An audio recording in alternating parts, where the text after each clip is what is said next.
Lo lamento, pero fue así. Me equivoqué al mantener la confianza en alguien que ahora sabemos que no la merecía. Cometí el error de creer a un falso inocente, pero no el delito de encubrir a un presunto culpable.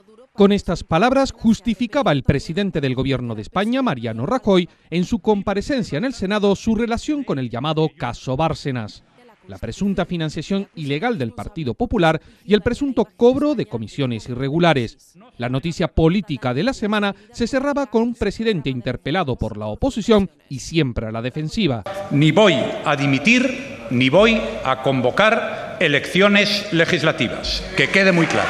Porque jamás en mi vida política, jamás he cobrado en negro. Porque le voy a decir, jamás en mi vida política he visto mi nombre mencionado repetidamente en una financiación B de ningún partido político, tampoco del mío, jamás. No me voy a declarar culpable porque no lo soy. No tengo constancia alguna de que mi partido se haya financiado ilegalmente. Sí, no tengo. El suyo sí, lo han dicho los tribunales. ¿No le parece suficiente infidelidad que tenga una cuenta en Suiza? Y sin embargo usted después de eso le mandó un SMS y le dijo: sé fuerte, en definitiva, no hables, aguanta que en cuanto pueda te saco. Eso es lo que está diciéndole. Eso es lo que está diciéndole. He reconocido errores y les he hablado de los medios para evitar que esos errores se repitan. A partir de ahí, señorías, creo que es responsabilidad de todos nosotros contribuir a crear las condiciones para una situación en la que se empiezan a advertir signos de mejora no se malogre precisamente por esa falta de confianza. Un debate intenso y esperado cuyas repercusiones políticas seguirán dando que hablar en los próximos días. Comenzamos este informativo dando cuenta de la noticia trágica de la semana que ocurrió en Santa Cruz de la Palma. 2 trabajadores de la empresa Multiservicios El Paso, en concreto su propietario de 50 años y uno de sus empleados de 36, fallecieron este martes mientras se encontraban limpiando una fosa séptica en el edificio Los Diamantes, en la avenida El Puente de Santa Cruz de la Palma. Además, otro hombre resultó herido menos grave por inhalación de gases, por lo que fue trasladado al Hospital Insular de La Palma. Se investigan las causas de este trágico suceso. Recibimos la llamada a la 1:30 comunicando que habían 2 personas que en principio estaban desaparecidas, pero que estaban trabajando en la limpieza de una tanqueta. Y ya cuando llegamos pues tampoco se localizaban por ninguna parte, y entonces pues ya pedimos el camión de Canaragua, que vino ya, empezó a continuar a vaciar la tanqueta y ya apareció el primer cuerpo. Y después ya ya los bomberos con equipo de respiración entramos y se recuperó el primer cuerpo, y después ya se siguió buscando y se localizó el segundo cuerpo y se recuperó también.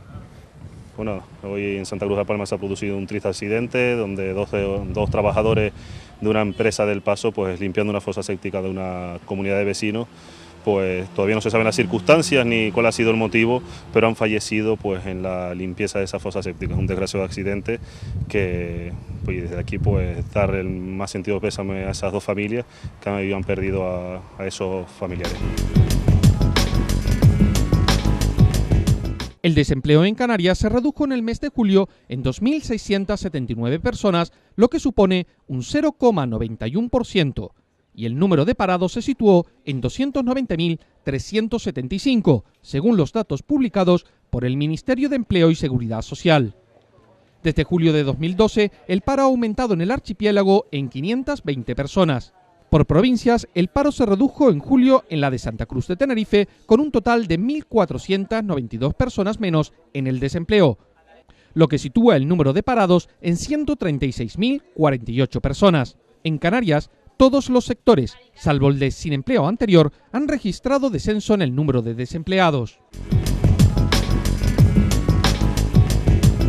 Santa Cruz de Tenerife, tras más de 14 años de espera y tras un proceso de tramitación marcado por la polémica, ya tiene plan general. La Comisión de Ordenación del Territorio y Medio Ambiente de Canarias, la COTMAC, aprobó este martes definitivamente el documento. Lo hizo de manera parcial, pues quedan suspendidos los ámbitos fuera de ordenación. que afectan a un total de 1.500 inmuebles y a 57.000 vecinos. Acosta Cardón, Taco Residencial, Montaña de Taco, Cueva Bermeja y el Suculum, con el fin de que el ayuntamiento tenga más tiempo, entre 6 meses y un año, para ordenar y dejar dentro de la legalidad las áreas más problemáticas del PGO.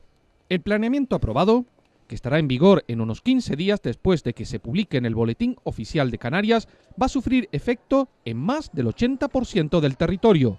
Además, el 70% del suelo urbano consolidado y el 40% del urbanizable quedan suspendidos para resolverse y aprobarse en un plazo de entre 6 meses y un año. Todo el centro de Santa Cruz, parte del barrio de la Salud y parte de Ofra quedan fuera de ordenación, lo que supone que una cuarta parte de la población de la capital chicharrera se encuentra en ámbitos suspendidos, a los que se le dará una respuesta lo antes posible.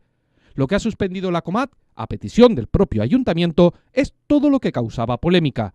Se ha hecho así para poder buscar soluciones entre los vecinos, el ayuntamiento y los técnicos de la Gerencia de Urbanismo. La consejera de Cultura, Deportes, Política y Vivienda del Gobierno de Canarias, Inés Rojas, defendió en el Pleno del Parlamento de Canarias la estrategia canaria frente a la pobreza, la exclusión social y a favor del desarrollo humano, que calificó de realista y comprometido. Este plan, según explicó Rojas, cuenta con un presupuesto de 190 millones de euros para el periodo 2013-2015.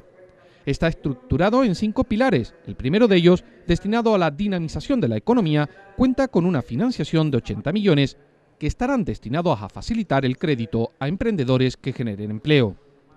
En materia de viviendas, la estrategia plantea dinamizar el parque de viviendas vacías que existen en el mercado, reorientar las políticas de vivienda hacia el alquiler social e impedir los desahucios de las familias en situación de emergencia social. Cuando se inicia la crisis, desde el Gobierno, como saben, se estimula el alquiler social. Recuerdan aquellas viviendas a 50 euros, recuerdan la compra de viviendas a medio construir para mantener el empleo precisamente en la construcción. Pues gran parte de esas viviendas son las que estamos alquilando ahora con ese alquiler social. Y ahora va el Gobierno mucho más allá y modifica la ley para entrar en un nuevo concepto de vivienda. No en un concepto como un bien especulativo, sino que la vivienda sea, tal como dice la Constitución, un bien social. En esta nueva regulación se hace hincapié, por un lado, en que no sean desalojadas de su vivienda las familias que desde luego no pueden hacer frente a la hipoteca. Las familias que estén en emergencia social no sean desalojadas por la entidad financiera. Si así fuera, el Gobierno expropiará el uso de esa vivienda para destinarla a esa familia que la pierde por no hacerle frente a la hipoteca y, por lo tanto, y estar en una situación de emergencia social. Y el segundo punto es poner en valor, poner en el mercado todas las viviendas vacías que en estos momentos están en manos de las entidades financieras y sus filiales o de entidades jurídicas, para que todas esas viviendas desocupadas pueda facilitarse el uso de las mismas en alquileres sociales. El diputado de Nueva Canarias, Román Rodríguez, ha aseverado que el documento presentado por el Gobierno de Canarias es una especie de quiero y no puedo. Miren, vienen ustedes aquí con un plan, con un nombre rimbombante. Hablar de estrategia es hablar de palabras mayores, hay que ser muy ambicioso. Una estrategia para luchar contra la exclusión, contra la pobreza y contra el desarrollo humano debe suponer un cambio sensible en casi todo lo que nos pasa, desde la economía a la distribución de la riqueza, desde la fiscalidad a los derechos sociales. Y este documento no hace eso. Este documento es una especie de quiero y no puedo. Pero lo presentan ustedes, vienen ustedes hoy aquí a rastras, a empujones, a trompicones. Vienen ustedes hoy aquí con una propuesta que trata de confundir a la ciudadanía y que desgraciadamente no va a servir para lo que ahora toca hacer. Y es medidas urgentes y extraordinarias, un plan de choque para paliar la grave situación de los que se han quedado fuera y su enorme deterioro. Es evidente que esto de la pobreza siempre existió en nuestro entorno social y que tiene profundas raíces en la distribución injusta de la riqueza y de las oportunidades que nuestra sociedad da. Pero en esta crisis económica que hemos vivido se han quedado demasiada gente en la cuneta. 6 millones de parados, casi 400.000 aquí, donde el 40% de los de aquí no tienen ninguna prestación. 40.000 familias sin ningún ingreso. Y frente a eso vienen ustedes con un documento, insisto, con una denominación rimbombante que trataré de poner en cuestión, desgraciadamente. La diputada del PSOE, Rosa Guadalupe Jerez, ha reconocido que es insuficiente la estrategia canaria frente a la pobreza, al mismo tiempo que ha dicho que hay medidas que están por llegar, como el Plan de Empleo Juvenil, que garantizará 110.000 empleos. Menos es nada, ha afirmado la socialista, quien ha dicho que el plan de pobreza a lo mejor es insuficiente para un problema que no puede esperar y que ha achacado a las políticas de recortes del gobierno del PP. La desigualdad en España está en el nivel más alto de la democracia, afirmó. Porque tenemos que tener en cuenta que uno de los objetivos de cualquier gobierno, y en este caso el nuestro, se basa en el bienestar social. Y ahí es donde hay que poner todos los esfuerzos, señoría, en la carencia y en las necesidades más severas que está pasando nuestro pueblo, ciudadanos en la pobreza y yo diría que en el umbral de la pobreza severa. Señoría, según una investigación realizada por la Universidad de La Laguna, los datos de la pobreza de Canarias es en ninguna otra comunidad la pobreza ha aumentado tan rápidamente como en Canarias. Pero además hay que decir que según los últimos estudios, España está en los niveles de desigualdad de Lituania y Bulgaria. Este desolador panorama fue puesto de manifiesto cuando la Fundación Alternativa presentó el primer informe sobre desigualdad en España. En el documento se da cuenta de cómo la debacle económica y las políticas impuestas están pasando factura. Y es que, según este estudio, la desigualdad en España está en su nivel más alto de toda la democracia.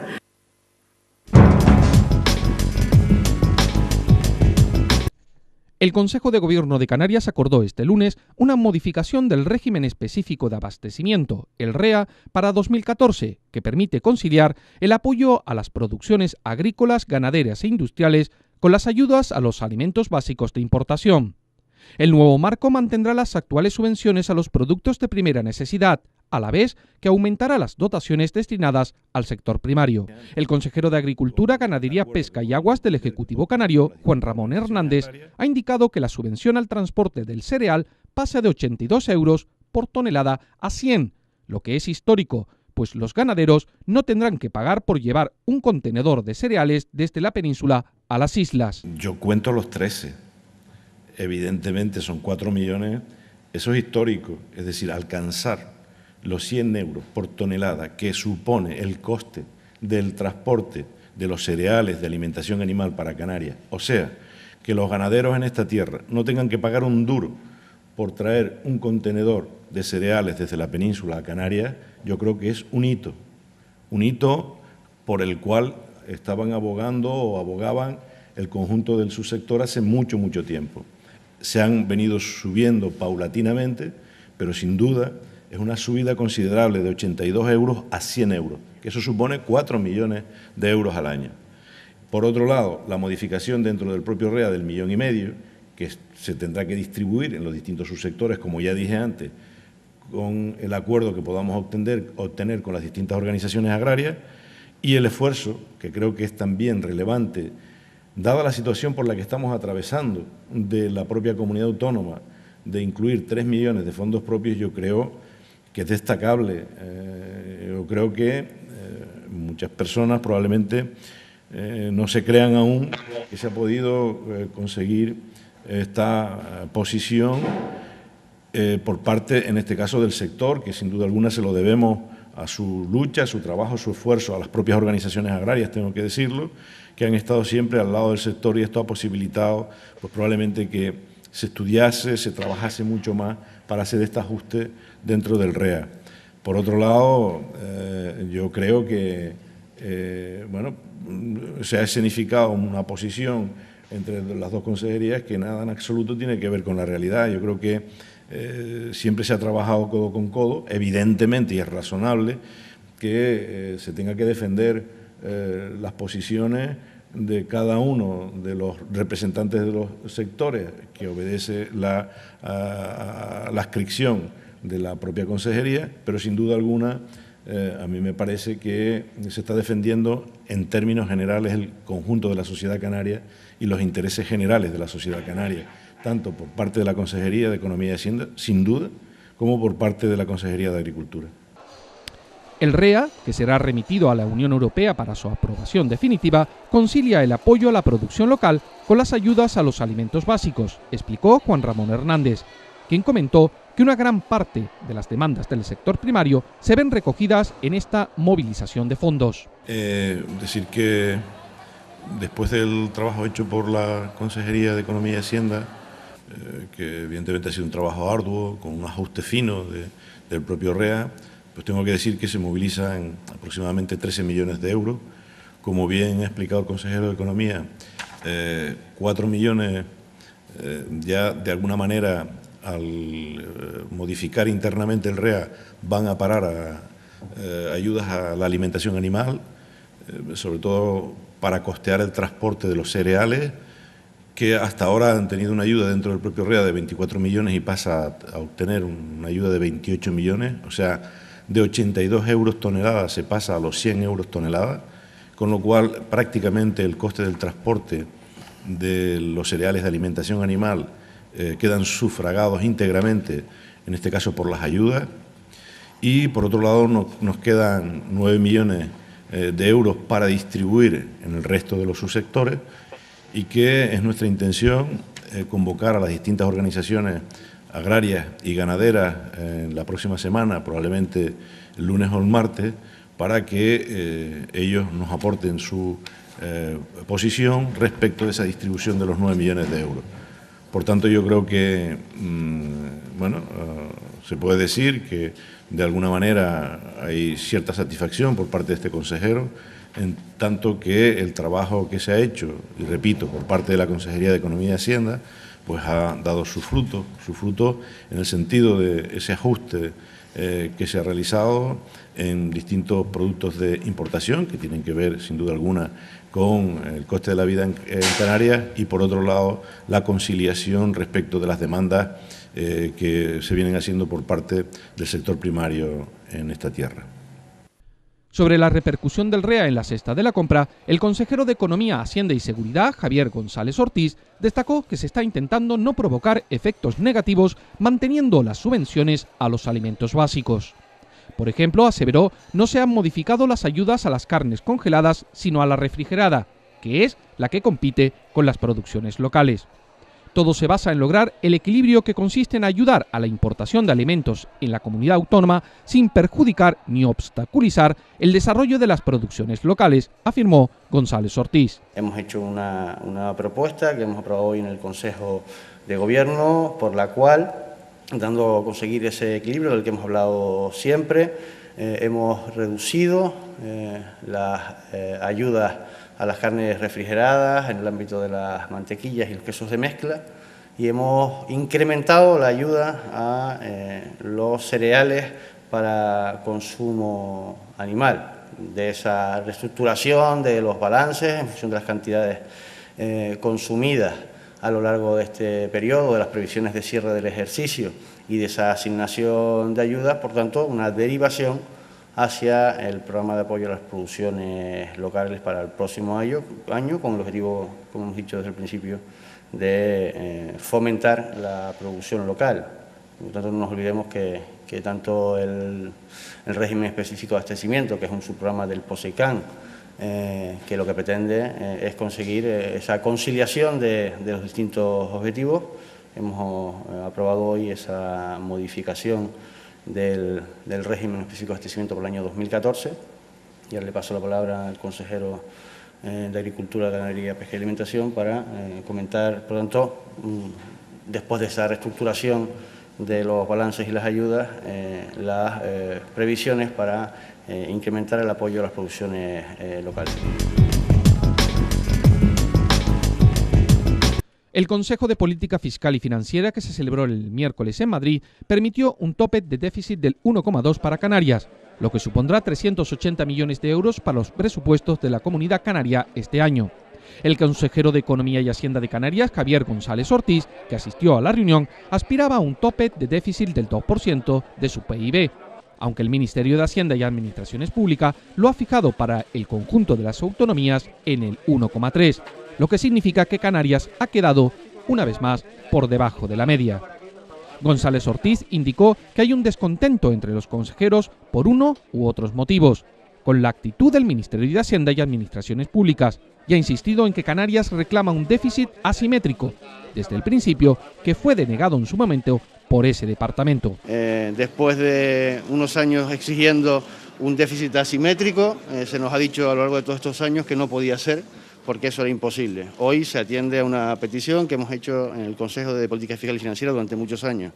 Le hemos dicho que para ese déficit asimétrico hay que tener en cuenta criterios claramente objetivos. El sistema de financiación, que es el elemento fundamental, y al final lo que se tiene en cuenta son realidades distintas con respecto a los resultados del año anterior. Por lo tanto, hemos votado en contra por considerarlo injusto, insuficiente, por no cubrir siquiera la diferencia entre el sistema de financiación, la media, que para Canarias supone un 2% del PIB, es decir, unos 800 millones de euros en el año, y por tanto hemos votado en contra, y además hemos votado en contra por lo mismo que lo hicimos en el pasado Consejo de Política Fiscal y Financiera. Esto es porque la distribución entre lo que se queda del Estado y lo que le cede las comunidades autónomas no refleja la distribución entre el gasto que lleva a cabo el Estado y que llevamos a cabo las comunidades autónomas, sin olvidarnos que las comunidades autónomas somos los que prestamos los servicios públicos esenciales, la sanidad, la educación, los servicios sociales, y por tanto ese mayor déficit que se queda del Estado con respecto a las comunidades autónomas está lastrando un elemento fundamental, que es el de los servicios públicos esenciales.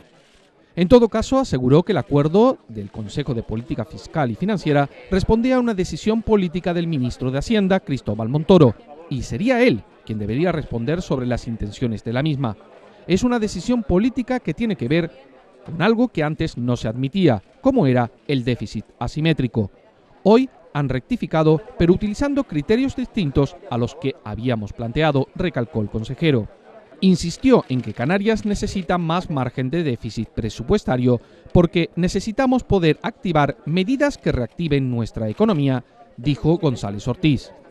Es una decisión política. ¿Cuáles son las intenciones del Ministerio? Será el Ministerio el que debe ponerlo sobre la mesa, ¿no? Por eso nosotros dijimos que no estamos de acuerdo en la propuesta, porque habíamos defendido y defendemos un déficit asimétrico, pero que tuviese en cuenta criterios muy objetivos. El primero, el sistema de financiación. El segundo, los niveles de deuda. El tercero, los niveles de cumplimiento del objetivo de estabilidad. Y el cuarto, y muy fundamental en este caso, que tuviese en cuenta, por ejemplo, en el caso de Canarias, la tasa de desempleo. Necesitamos poder activar medidas que reactiven nuestra economía. Si nos lastran la capacidad de gasto, por lo tanto nos están lastrando la capacidad de poner sobre la mesa esas medidas que nos ayuden a salir de la crisis, que nos ayuden en definitiva a generar empleo. Por lo tanto es una decisión política del Ministerio que tiene que ver con algo que hace 6 meses nos dijeron que era imposible, y era el establecimiento de un objetivo asimétrico. Hoy afortunadamente han rectificado, pero lo han hecho basándose en criterios distintos de los que en un momento les habíamos planteado. El consejero canario aseguró que no quería caer en la trampa de discutir entre las comunidades autónomas porque el desacuerdo del fondo es contra la decisión del Estado de quedarse con un 5,2 de déficit y dejar para las regiones únicamente en el 1,3. No nos sentimos injustamente tratados respecto a ninguna comunidad en concreto, pero no estamos de acuerdo en los criterios que se han utilizado, afirmó González Ortiz. Nosotros nos sentimos injustamente tratados, primero, en el sistema de financiación, que es un elemento fundamental, y segundo, que los criterios asimétricos por los cuales se distribuye el déficit no tengan que ver ni con el sistema de financiación, porque no tienen que ver, ni tengan que ver con la tasa de desempleo, ni tengan que ver con el nivel de deuda, ni tengan que ver con la posibilidad. Pues que responda al Ministerio, porque a esa enorme pregunta no hemos sido capaces de obtener el resultado. Canarias, junto a Andalucía y Cataluña, votaron en contra de la decisión del Ministerio de Hacienda y Administraciones Públicas. El consejero de Turismo del Gobierno canario, Ricardo Fernández de la Puente, ofreció este lunes, junto al vicepresidente ejecutivo de Excelsur, José Luis Soreda, los principales datos que se desprenden del Estudio de Impacto Económico del Turismo Canarias 2012. Fernández de la Puente explicó que, según estos datos, en 2012 se confirmó la fortaleza que el turismo está teniendo en Canarias y cuya actividad económica es 1/3 del Producto Interior Bruto del archipiélago. Bien, el estudio que hoy presentamos confirma la fortaleza que la actividad turística está teniendo en el archipiélago canario, a pesar que la situación económica internacional experimentó un avance interanual del 0,5% en 2012 hasta alcanzar los 12.281 millones de euros. Y esto sitúa la participación del turismo en el PIB de la economía de nuestra comunidad en el 29,6%. Encadenamos, por tanto, 3 años de incremento en los principales indicadores, niveles de actividad y de ganancia en su aportación al conjunto de la actividad económica de Canarias, gracias principalmente a un excepcional 2011, que todos recordarán, y al gasto sobre todo asociado del turismo extranjero, que sigue teniendo cifras positivas y en este verano pues sigue también manteniendo cifras positivas. Por lo tanto, el desempeño del PIB turístico en 2012 fue mejor que en el conjunto de la economía canaria, que descendió un 0,9% en ese mismo año, según los datos de la contabilidad regional del INE. El viceconsejero, tras recordar que este estudio se refiere a la actividad económica generada por los turistas que visitan las islas, resaltó que el número de puestos de trabajo vinculados al turismo representa el 34,7% del total del empleo en Canarias. En cuanto al número de puestos de trabajo vinculados al turismo en Canarias, en 2012 ascendió a 255.121 empleos, lo que representa el 34,7% del total del empleo en Canarias. El impacto económico de los turistas extranjeros alcanzaron los 7.817 millones de euros, un 3,1% por encima de los generados en 2011. La llegada de turistas extranjeros a las islas por encima de los 10 millones de turistas y casi con 100 millones de pernoctaciones en el 2012. Por lo tanto, son datos positivos, son datos que hay que resaltar. Por su parte, José Luis Soreda, vicepresidente de Celsur, se refirió a la necesidad de seguir mejorando y rehabilitar las estructuras turísticas canarias para mantener el incremento de la actividad económica, ya que esta representa el 29% de toda la actividad económica de las islas. Bueno, estas cuentas de impacto económico lo que intentan superar es el concepto de que el turismo es el número de visitantes extranjeros, quiere superar que el concepto de afluencia y lo que intenta es medir los efectos directos e indirectos que el turismo genera en la economía y todos los efectos multiplicadores de actividad económica. Estos informes que venimos haciendo con otras 8 comunidades autónomas, de alguna manera lo que intentan también replicar y comparar es un ejercicio similar que hace el INE de calcular a nivel de español cuánto representa el turismo dentro de la economía española, que está del orden del 10,1%, por lo tanto para Canarias es muchísimo más importante el turismo. Con un 29,6% de la actividad económica, para decirlo en términos coloquiales, el turismo es prácticamente 1/3 de toda la actividad económica de las islas, es un 34,7% de todo el empleo que se genera en las islas, es un 9% del gasto público, con lo cual, bueno, pues eso nos permite mirar a las administraciones públicas con una cierta dignidad de decir que el turismo precisa también de inversiones y unas prioridades en términos de gasto, y no menos importante es que el 30% de todos los impuestos que se generan en las islas son derivados de la actividad turística directa e indirecta. El Ministerio de Industria, Turismo y Energía, José Manuel Soria, y el presidente ejecutivo del turoperador alemán FTE, Dietmar Gunz, firmaron este lunes un memorando de entendimiento en el Parador de La Palma con el fin de incrementar los vuelos con la Isla Bonita de cara al invierno para evitar que siga cayendo el turismo carmano, ya que, según manifestó el ministro, La Palma no tiene ningún problema de atractivo turístico, que los tiene todo para generar inversión y empleo, sino de conectividad. Soria explicó que a cambio de una colaboración por parte del Ministerio, a través de Tour España, el turoperador se compromete a consolidar el incremento de rutas que ha viniendo ejecutando en la isla a lo largo de los últimos meses. Un incremento que con este memorando se pretende consolidar de cara a la próxima temporada de invierno, que empieza en diciembre, para paliar los efectos adversos que en los últimos tiempos hemos tenido con la caída del turismo alemán, indicó Soria. Acabamos de firmar un memorando de entendimiento entre el Ministerio de Industria, Energía y Turismo y el turoperador alemán FTI, en virtud del cual, a cambio de una colaboración por parte del Ministerio de Industria, Energía y Turismo a través de Tour España, el turoperador FTI se compromete a consolidar lo que es el incremento de rutas que ha venido ejecutando en la isla de La Palma a lo largo de los últimos meses. Se ha producido ya un incremento en el volumen de reservas de aproximadamente un 30% y con este memorando de entendimiento lo que queremos hacer es consolidarlo de cara al futuro, fundamentalmente lo que tiene que ver con la próxima temporada de invierno, a iniciarse el 1 de noviembre, y que ello pueda servir para paliar los efectos adversos que a lo largo de los últimos tiempos hemos tenido con la caída del turismo. El Consejo de Gobierno acordó en su sesión del jueves interponer 2 recursos de inconstitucionalidad contra la Ley de Costas y contra las tasas judiciales. Con respecto a la Ley de Costas, el Gobierno entiende que existen al menos 4 aspectos concretos que podrían ir en contra de lo dispuesto en la Carta Magna, al entender una clara vulneración de la autonomía local. El Gobierno entiende que la capacidad para anular decisiones municipales corresponde en nuestro ordenamiento jurídico solo a los tribunales de justicia, por lo que estaría otorgando a los delegados y delegadas del Gobierno un poder de decisión y control sobre la autonomía municipal que vulnera el actual reparto competencial. El Consejo de Gobierno ha acordado interponer un recurso de inconstitucionalidad contra la Ley de Protección y Uso Sostenible del Litoral y de modificación de la Ley de Costas.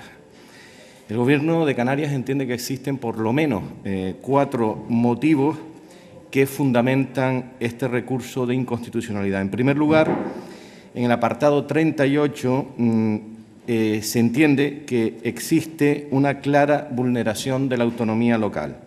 El Gobierno considera que la capacidad para anular decisiones municipales corresponde en nuestro ordenamiento jurídico a los tribunales de justicia, por lo que se estaría otorgando, según el texto de la ley, a los delegados y delegadas del Gobierno un poder de decisión y control sobre la autonomía municipal que vulnera el actual reparto competencial.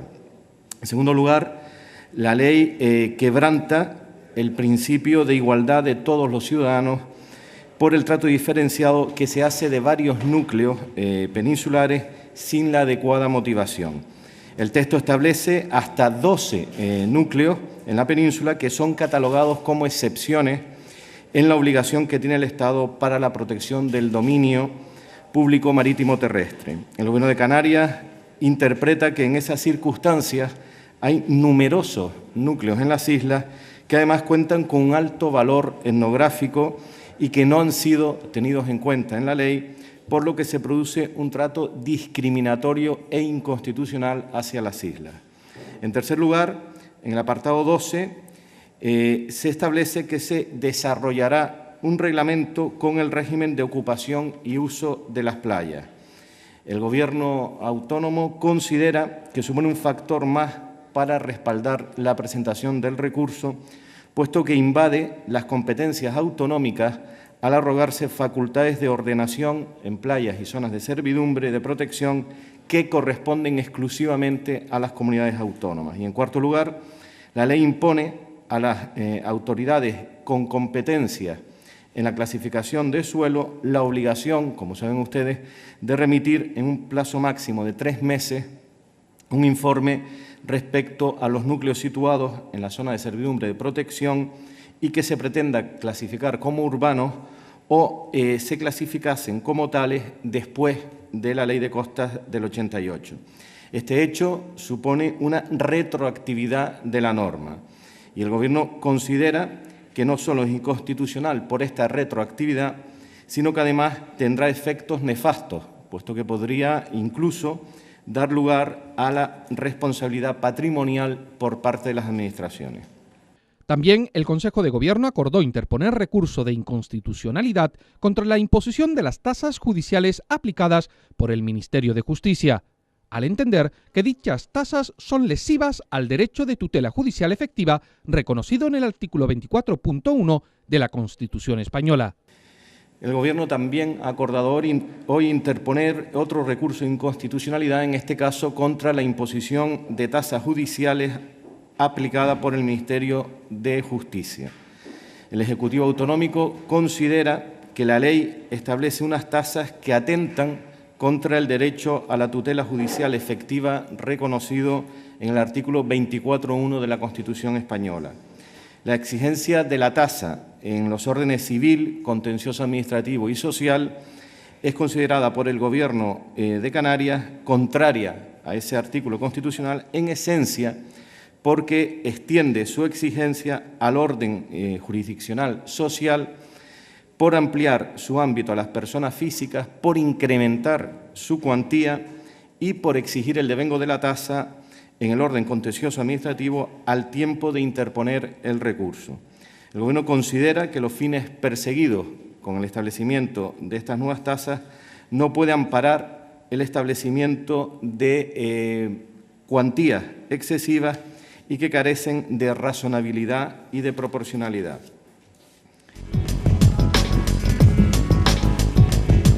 El presidente del Gobierno de Canarias, Paulino Rivero, ha acusado al Ministerio de Industria, Energía y Turismo de cercenar los derechos de los canarios al abrir en el mes de agosto el periodo de alegaciones al estudio de impacto ambiental de los proyectos de sondeo que Repsol pretende llevar a cabo en costas cercanas a Fuerteventura y Lanzarote. En rueda de prensa junto al presidente del Cabildo de Lanzarote, Paulino Rivero, ha indicado que el Ministerio es la primera administración pública que no respeta el periodo del mes de agosto al darlo como hábil, lo que, en su opinión, supone un intento de cercenar la participación de las instituciones y de los ciudadanos a este expediente. En su día dijimos que esta iba a ser una batalla dura y larga, ¿no? Y que el Gobierno de Canarias, el Parlamento de Canarias, el Cabildo de Lanzarote los Cabildos de Lanzarote y Fuerteventura y todos los ayuntamientos de estas dos islas hemos adquirido un compromiso de combatir jurídica, política y socialmente lo que entendemos que es una hipoteca de futuro para la principal actividad económica que tiene el archipiélago, que es el turismo, ¿no? Ahora estamos en la siguiente fase de este expediente. Por una parte, estamos en la batalla jurídica en el Supremo, estamos en el periodo de pruebas abierto por el Tribunal Supremo. Ya el Gobierno de Canarias ha formalizado su demanda en contra del decreto que autoriza las prospecciones. Pero, por otra parte, paralelamente, acaban de anunciar el Ministerio de Industria la apertura de la información pública del expediente que tiene que ver con el impacto ambiental con respecto a lo que significan los sondeos. No la extracción, sino los sondeos.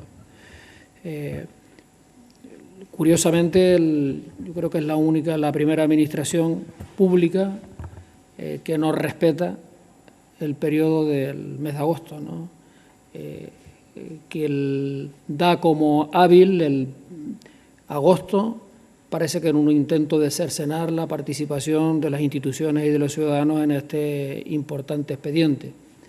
En cualquier caso, vamos a seguir trabajando coordinadamente las tres instituciones, el Cabildo de Fuerteventura, el Cabildo de Lanzarote y el Gobierno de Canarias, para seguir impulsando acciones que permitan abortar este intento de Repsol y del Gobierno de España de llevar a cabo prospecciones en el entorno de nuestras aguas, ¿no? Por su parte, el presidente del Cabildo de Lanzarote, Pedro Sanginés, criticó que en el estudio de impacto ambiental se diga que en la zona donde se van a realizar los sondeos no hay ninguna biodiversidad. Ya está bien de promesas y de propaganda. Todas las empresas extranjeras son bienvenidas siempre que vengan a respetar a Canarias, a los canarios y a sus instituciones, pero no para humillarnos y tratarnos como imbéciles, recalcó el presidente del Cabildo, Pedro Sanginés. Después de oír a don Manuel Fernández, el portavoz de Industria del Partido Popular, decir que el riesgo de accidentes es cero y que en todo caso sería desplazados hacia la costa africana, lo que nos faltaba e indigna por lo que ha supuesto esas imágenes de unos manipuladores profesionales que nos han invadido con unos fondos yermos, como casi todos los fondos a 1.500 metros de profundidad. Ahora resulta que ya no solamente hay un riesgo medioambiental muy remoto, aunque todos los días hay accidentes de esta naturaleza, la propia Repsol haya confesado miles, sino que tampoco hay ninguna biodiversidad que proteger más allá de 2 merluzas y un mero, cuando nadie en la comunidad científica nacional o internacional y de las propias universidades cuestiona que precisamente en esas zonas de prospección es de las más ricas en biodiversidad del planeta. Quiero decir con esto que obviamente en esas imágenes aparecen los fondos, pero el petróleo flota como todo el mundo sabe, y esa biodiversidad a la que nos estamos refiriendo no es la que está en ese fondo yermo, sino nada más que unos metros más arriba, ni siquiera kilómetros, y especialmente, efectivamente, en las costas. Ya está bien de promesas de empleo, ya está bien de propaganda, de ocultación de datos. Todas las empresas e inversiones extranjeras son bienvenidas en Canarias, siempre que vengan a respetar a Canarias y a los canarios, a sus instituciones y a su sociedad, pero no para humillarnos y tratarnos de imbéciles, que es en realidad lo que están haciendo. El Gobierno canario y el Ayuntamiento de Santa Cruz de Tenerife estudian una treintena de acciones para diseñar un traje a la medida de los desempleados de la capital tinerfeña y que con un coste aproximado de 1.600.000 euros podrían beneficiar de manera directa a unas 8.000 personas. Este es el principal resultado de la reunión que han mantenido la consejera regional de Empleo, Industria y Comercio, Francisca Luengo, y el alcalde de la capital tinerfeña, José Manuel Bermúdez, que han analizado las propuestas presentadas por la Sociedad de Desarrollo Municipal para elaborar un calendario de trabajo hasta septiembre. La idea es aplicar parte de estas acciones de manera inmediata en el último trimestre de 2013. Y aunque obviamente el Ayuntamiento no dispone de esta cantidad para asumir íntegramente el coste de los proyectos, sí está dispuesto a aportar una cantidad razonable, aseveró el alcalde. Nosotros hoy hemos aquí presentado una treintena de acciones. Una treintena de acciones que ha sido elaborada por la Sociedad de Desarrollo, por el concejal que la lidera, Florentino Guzmán Plasencia, y por un equipo de personas que trabajan desde diferentes departamentos. Esa treintena de acciones pueden afectar, pueden beneficiar a más o menos unas 8.000 personas de manera directa. Y estamos hablando de acciones que se podrían acometer de manera inmediata, que no tendríamos que esperar demasiado para, con un calendario cierto de trabajo, poderlas desarrollar incluso a partir de este mismo año. En estos momentos, ya lo comentó la consejera, están trabajando los técnicos para que esas acciones que hemos propuesto puedan ser aceptadas por la consejería y ver de qué manera las podemos sacar adelante, si como parte de los proyectos que ya tiene el Servicio Canario de Empleo en Marcha o bien con cargo a un convenio específico o especial para la ciudad de Santa Cruz. Estamos hablando de aproximadamente el coste de todas las acciones está en torno al 1,5 millones de euros, 1.600.000 euros. Una treintena de acciones que tienen que ver con la orientación profesional, que tienen que ver con la formación y la recualificación, que tienen que ver con mayor oportunidad de empleo para los desempleados, y especialmente para aquellos que tienen unas especiales dificultades, porque son parados de larga duración, porque tienen un número de personas desempleadas en su familia, toda la familia. Y también apoyo a la emprendeduría, apoyo a la generación de nuevos puestos de trabajo a través del autoempleo o la emprendeduría o la generación de empresas. El alcalde José Manuel Bermúdez precisó que en la ciudad hay 29.500 demandantes de empleo y tiene el 24% de los parados de la isla. Pero también cuenta que la ciudad, con el 36% de empleados de Tenerife, por lo tanto, también es la capital de la isla en materia de empleo, señaló su alcalde, quien se congratuló ante el hecho de que la Consejería Autónoma tenga un tratamiento especial con lo que es diferente, como es el caso de las dos capitales del archipiélago. El paro es del 30,3%, tenemos 29.500 demandantes de empleo en estos momentos y esa cifra representa el 24% de los parados que tiene la isla de Tenerife. Dicho esto, también tengo que decir que Santa Cruz de Tenerife tiene el 36% de los empleados de la isla de Tenerife y que, por lo tanto, seguimos siendo capital de la isla también en el número de empleos. Somos capital de Canarias, somos capital, y esa capitalidad ha sido reforzada en el día de hoy por las palabras de la consejera. La consejería va a tener, y lo ha comentado en la reunión, un tratamiento especial con lo que es diferente. Y sin duda las capitales de Canarias tienen en estos momentos, están a la cabeza, desgraciadamente, de la mayor parte de las oportunidades, pero también están a la cabeza de la mayor parte de la tasa de paro, del desempleo y de las bolsas de pobreza. Y creo que en las políticas activas de empleo la Consejería debe tener en cuenta, y nos ha reiterado su compromiso para tener en cuenta con Santa Cruz de Tenerife esa consideración especial en las políticas de empleo que se realicen.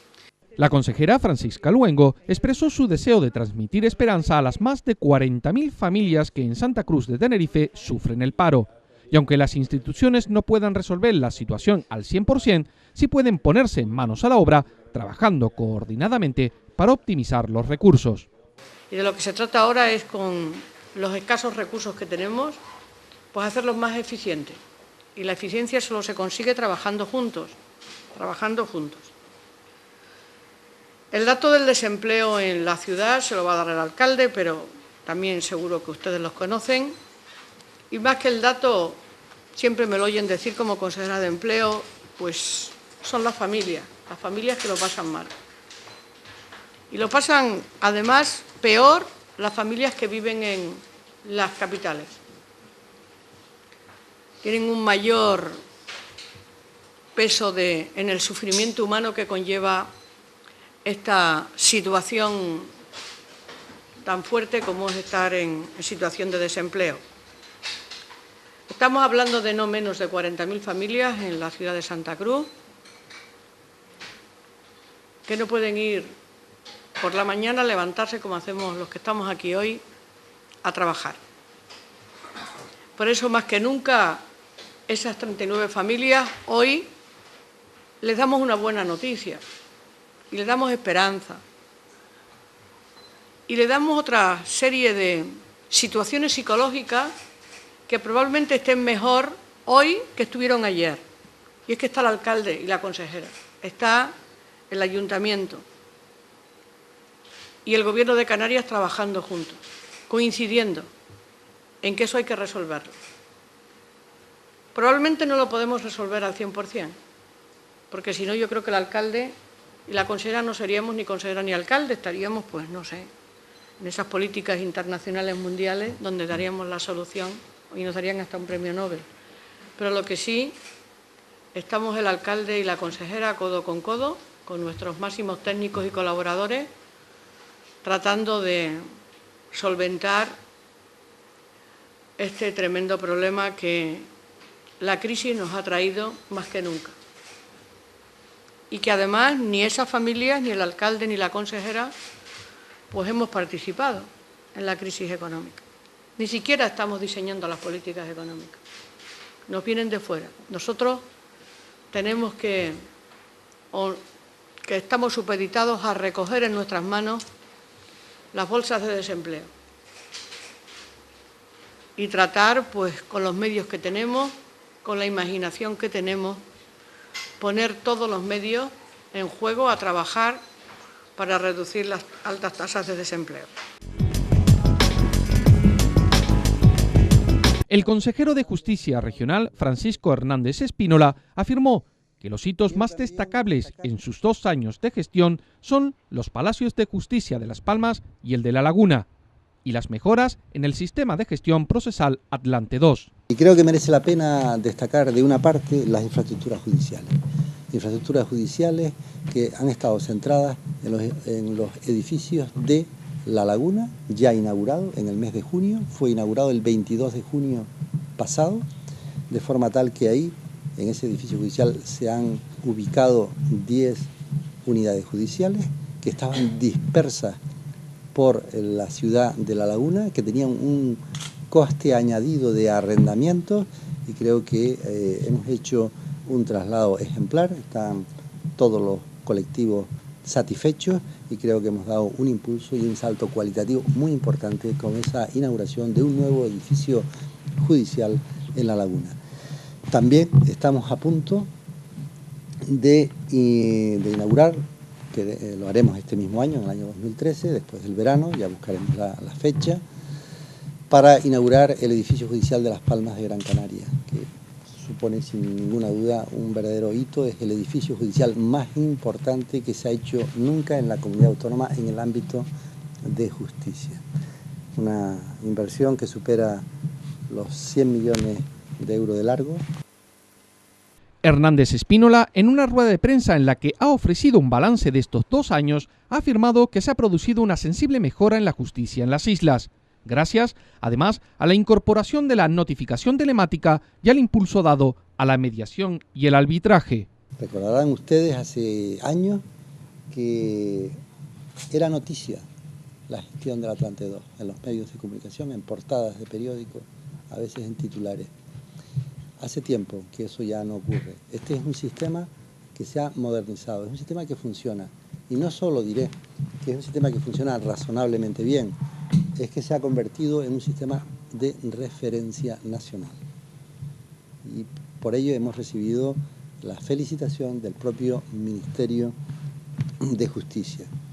Quiero también hacer referencia, como no, a la implantación del sistema de notificación telemática LexNet, que ha supuesto una verdadera revolución en el sistema de notificaciones entre las partes procesales, abogados, procuradores, etc. Quiero también destacar el impulso que le ha dado este equipo a la mediación y el arbitraje. Nos parece que la modernización de la justicia pasa necesariamente por la mediación y el arbitraje, para acabar con una justicia lenta, una justicia atrasada, una justicia congestionada. Hay que buscar vías alternativas y esas vías alternativas están en la mediación y en el arbitraje, como ocurre en la mayoría de los países europeos. El consejero ha hecho hincapié en los recortes que se han aplicado para contener el déficit, así como el logro de mantener el volumen de empleo en la Administración de Justicia. Asimismo, subrayó la elaboración de una planificación estratégica de la política pública de justicia para el periodo 2012-2015, con 3 grandes ejes: la justicia como servicio público, la gestión eficiente de los recursos y el capital humano. Nosotros, como Consejería de Presidencia, Justicia e Igualdad, tenemos una responsabilidad que es la de prestar un servicio destinado a la tutela judicial efectiva a los ciudadanos, de forma que ésta se lleve a cabo de la forma más eficaz, operativa y funcional. Por eso la Consejería es la responsable de proveer de medios materiales y medios humanos, recursos humanos, a toda la Administración de Justicia. Nos hemos propuesto dejar de ser reactivos para ser proactivos, es decir, planificar. Esto ha sido un caballo de batalla desde el primer día y ha sido la planificación el eje central y la primera de las iniciativas que hemos llevado a cabo cuando nos hemos hecho cargo de justicia. Es decir, elaborar una estrategia para el periodo 2011-2015 y la hemos elaborado.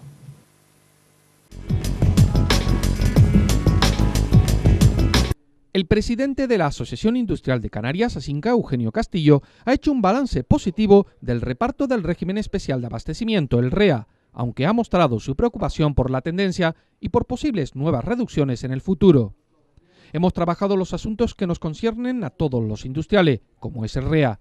En el reparto que se ha hecho al final, aunque la industria no ha sido perjudicada, sí que nos preocupa cómo ha surgido toda la negociación, dijo este miércoles en declaraciones a los medios de comunicación tras reunirse con el presidente del gobierno canario, Paulino Rivero. El Consejo Rector del Instituto de Astrofísica de Canarias, reunido en su sede en La Laguna, ha nombrado este viernes a Rafael Révolo nuevo director del organismo público de investigación, quien sucede a Francisco Sánchez. El Consejo Rector ha estado presidido por el presidente del Gobierno de Canarias, Paulino Rivero, acompañado de la secretaria de Estado de Investigación, Desarrollo e Innovación, Carmen Vela, y el director general de Investigaciones Científicas y Técnicas, Juan María Vázquez Rojas. El nuevo director, Rafael Révolo, es uno de los investigadores españoles con mayor proyección internacional, profesor de investigación del Consejo Superior de Investigaciones Científicas en el IAC, donde lideraba varios grupos de investigación. Pero digamos que básicamente se conoció un extenso informe del director del instituto de la larga trayectoria que ha tenido este centro a lo largo de sus más de 50 años de vida, ¿no? Y el crecimiento espectacular en todos los sentidos que ha tenido la astrofísica en Canarias y que tiene como referente a este centro. Analizamos también la previsión presupuestaria para el próximo año, para el año 2014, la previsión presupuestaria que hemos aprobado, condicionada definitivamente a la aprobación de los presupuestos generales del Estado y de la Comunidad Autónoma de Canarias. Y tratamos dos aspectos muy relevantes para la historia de este centro, ¿no? En primer lugar, el Consejo Rector aprobó un reconocimiento muy especial, yo diría que especialísimo, a quien ha sido, sin ninguna duda, pues un baluarte en el crecimiento que ha tenido este centro, que ha tenido la astrofísica en Canarias y en España, que es el profesor don Francisco Sánchez. Y en ese sentido, el acuerdo del Consejo es nombrarle director, fundador, vitalicio y honorífico de este centro. Por lo tanto, un pronunciamiento muy importante, que es el reconocimiento público a lo que ha significado Francisco Sánchez a lo largo de su larga trayectoria en este centro. El presidente canario ha anunciado además que el Consejo Rector ha decidido que el actual director del Instituto de Astrofísica de Canarias, Francisco Sánchez, sea nombrado director fundador vitalicio y honorífico del centro, lo que supone un reconocimiento público a lo que este científico significa para el instituto. Pero si tengo que decir algo, lo esencial es decir pues, que este camino no lo he hecho solo, ha habido gente extraordinaria a mi lado, muy capaz, que se han, no sé, partido las narices si era necesario conmigo, y que gracias a todos estamos donde estamos.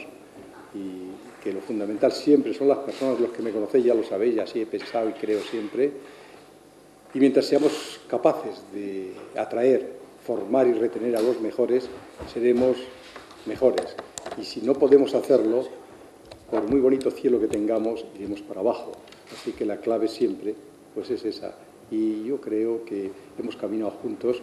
No es que yo genialmente y con la vara de Jacob haya ido aquí, sino que entre todos hemos sacado adelante este centro que es de todos y que da mucho gusto verlo. Eso sí me ha permitido mirar hacia atrás ahora que he dicho, vamos a ver, y caray, son muchas cosas. Claro, tengo 77 años y llevo 53 en esto de sacar adelante la astrofísica en Canarias y en España. Y bueno, todos vosotros sois testigos de que de no estar estamos y que nos codeamos, y me da mucho gusto, en igualdad de oportunidades, digo, los astrofísicos de aquí, con cualquier astrofísico del mundo. Y eso está muy requete bien, es el mejor legado que uno puede dejar.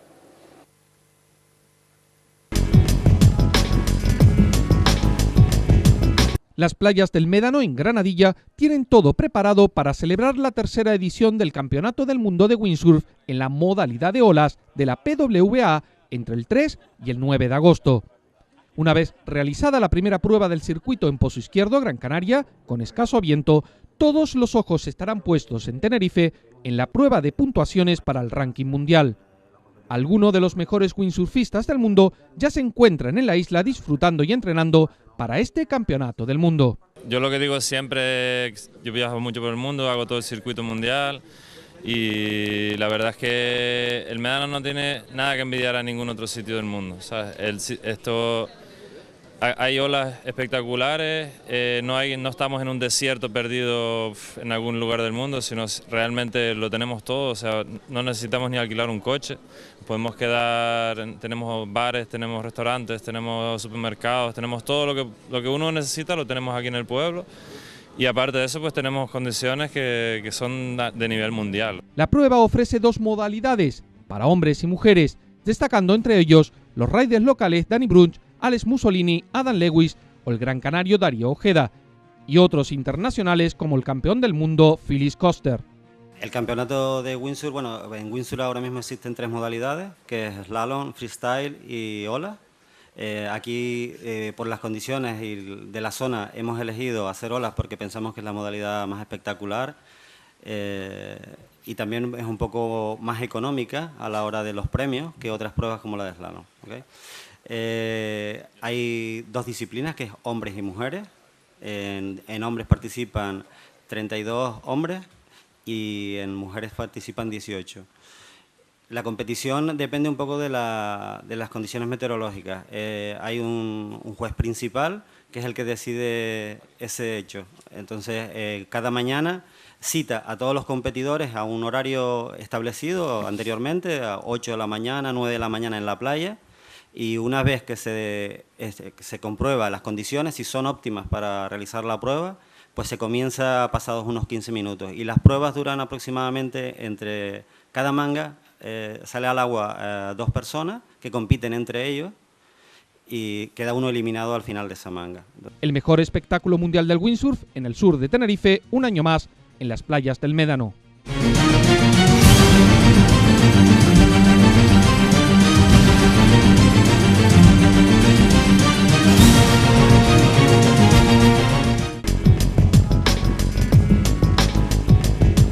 Les dejamos con el cartel anunciador de la próxima edición del Carnaval de Santa Cruz de Tenerife. El trabajo titulado Agüita es obra de Juan Pedro Hidalgo Sabina. Conceptos modernos y actuales de animación para obtener una obra llena de movimiento y mucha fuerza. La obra ganadora ha sido realizada digitalmente con programas gráficos profesionales. Según su autor, surge del modelado de la mascota protagonista con un programa de escultura digital, dándole un efecto de agua por la cercanía de la ciudad al mar. Los actos del Carnaval 2014, que estarán dedicados por decisión popular a los dibujos animados, darán comienzo el viernes 27 de febrero con la celebración de la cabalgata anunciadora y se prolongarán hasta el 9 de marzo, Domingo de Piñata. Nuestro compromiso con la información, con la cercanía, el informativo 7 días, un resumen de toda la actualidad cada semana en Canal 4 Tenerife. Gracias por la atención prestada. Recuerden que tienen una cita con la información en el informativo Tenerife Sur, en el programa Nuestro Norte y todos los días en Canal 4 Radio. Les esperamos dentro de 7 días.